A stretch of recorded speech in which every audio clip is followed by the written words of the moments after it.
நீ தானே கேட்ட எந்த கழுதை வந்தாலும் டிக்கெட் வேணும்னு. கழுதை வந்திருக்கு, நெத்தியில டிக்கெட் இருக்கு, உள்ள அனுப்பு. அனுப்பியா உள்ள போ. கல்யாணி உள்ள போமா.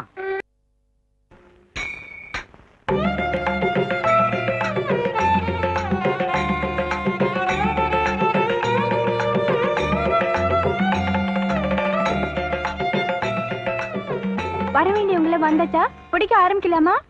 நீயும் பிடிப்பேன்னு நாங்க எவ்வளவு நேரம் காத்துக்கிட்டு இருக்கிறது. அவன் வந்தாச்சா இவன் வந்தாச்சான்னு கேட்டுக்கிட்டு இருக்கியே. வந்தவங்க வரைக்கும் போவேன், சீக்கிரம் பிடிமா. இரியா, நத்தக்கண்ணு வரட்டும். அவருக்கும் சேர்த்து என்ன பிடிக்க சொல்லிருக்காரு. புடியுமா சீக்கிரம். என் பொண்டாட்டி வந்தா வம்பா போயிரும். அவனுக்கு இதெல்லாம் ஒண்ணும் தெரியாது. பிடிக்கணும்னு வந்தாச்சுல்ல, அப்புறம் என்ன பயம்? ஆரம்பிக்கலாமா? ஆரம்பி ஆரம்பி. 500 ரூபாய் சீட்டு, கேக்குறவங்க கேட்கலாம்.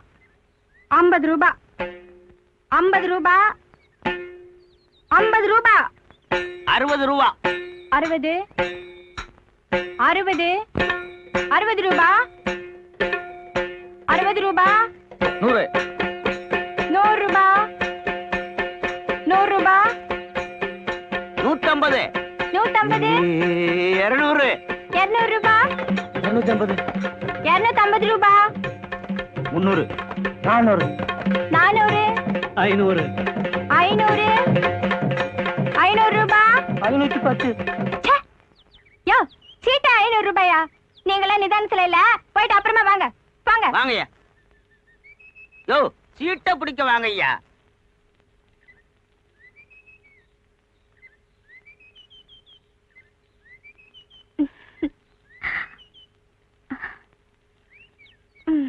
எங்க நாயனா உங்ககிட்ட சீட்டு பண்ற கொடுத்துட்டு சொன்னாரு. என்னைக்க வீட்டுக்கு வாயேன், கணக்கு பார்த்து வாங்கிக்கிறேன். உன் கணக்கு என்னன்னு தெரிஞ்சுதான் நானே கணக்கு பார்த்து கொண்டு வந்துட்டேன். ஏதாவது சந்தேகம் இருந்தா எங்க அப்பா அனுப்புறேன், அவர்கிட்ட கணக்கு பண்ணிக்க. நீ எல்லாம் ஒரு புள்ள. நான் தான் புள்ள. 95 வயசுல சாகிறது ஒண்ணும் பெரிய துக்கமான விஷயம் இல்ல. கல்யாண சாவு மாதிரி சொல்லுவாங்க. இதுக்கு போய் இப்படி பெருசா துக்கப்பட்டுக்கிட்டு இருக்கீங்களே. என்ன பத்தி தெரிஞ்சுக்கினே இப்படி கேக்குறிய? கேள்வி செத்ததுக்கா நான் வருத்தப்பட்டு நிக்கிறேன். என்ன? தூரத்து சொந்தமானாலும் 3வது தெருவுல சாவு விழுந்துச்சு.